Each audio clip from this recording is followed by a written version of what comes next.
कोल कोल बैठा मेरे सुपने तो में शानी गुम हो गया। किरण तो जैसे डर के रह गई। सैफ ने केस किया ना शानी को वापस लेने के लिए। कोशिश करें, शानी को तुमसे छीन नहीं सकता। मेरे बेटे का कमरा। वो जो अंकल हैं वो मेरे बाबा हैं।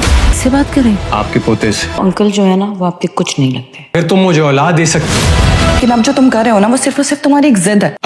सैफ एक नहायत ही सेल्फिश इंसान है। सारी ज़िंदगी सैफ ने सिर्फ अपनी खुशियों के बारे में सोचा है। जब वो किरण से शादी नहीं करना चाहता था तब भी उसने अपनी खुशियों की खातिर किरण का ज़िंदगी तबाह कर दी और उसके बाद वो फरियाल को हासिल करके किरण को अपने घर से निकाल कर बिल्कुल खुश और मुतमईन था। लेकिन जब फरियाल माँ बनने से कासिर हो गई तो सैफ ने अपने बेटे शानी को हासिल करने की भरपूर कोशिशें कर दी हैं। इसमें चाहे किरण और मुइज़ की शादीशुदा ज़िंदगी कितनी ही डिस्टर्ब हो रही है, सैफ को इस चीज़ से कोई गर्ज नहीं है। वो सिर्फ़ और सिर्फ अपने बेटे को हासिल करना चाहता है और वो इस चीज़ में ये भी नहीं देख रहा कि उसके इकलौते बेटे की नफ्सियात पर कैसा असर पड़ रहा है।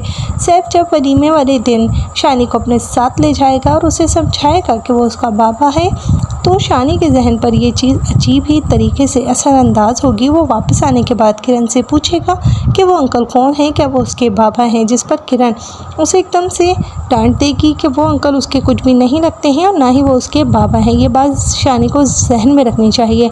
लेकिन सैफ अपनी हरकतों से बाज ना आते हुए शानी को उसका रूम दिखाते हुए ललचा रहा है कि उसके बेटे का रूम उसने कितना प्यारा सजाया है। सैफ की माँ जो कि ये समझ रही थी कि अब शायद सैफ सुधर चुका है, लेकिन जब वो शानी के साथ ये हरकतें करता फिर रहा है और उसने प्राउडली अपनी माँ को भी बता दिया है कि वो उनके पोते से बात कर रहा है, तो एक बार फिर से वो डर जाती हैं कि कहीं फिर से किरण की कोई हाय ना लग जाए उनके बेटे को। फरियाल भी सैफ को समझाती है कि वो मोहब्बत में नहीं बल्कि ज़िद में शानी को हासिल करना चाहता है और किरण किसी तौर भी शानी को उसे नहीं देगी। किरण के मामू ने भी उसे समझाया है कि उसे डरने की ज़रूरत नहीं है क्योंकि सैफ किसी तौर भी शानी को वापस नहीं ले सकता।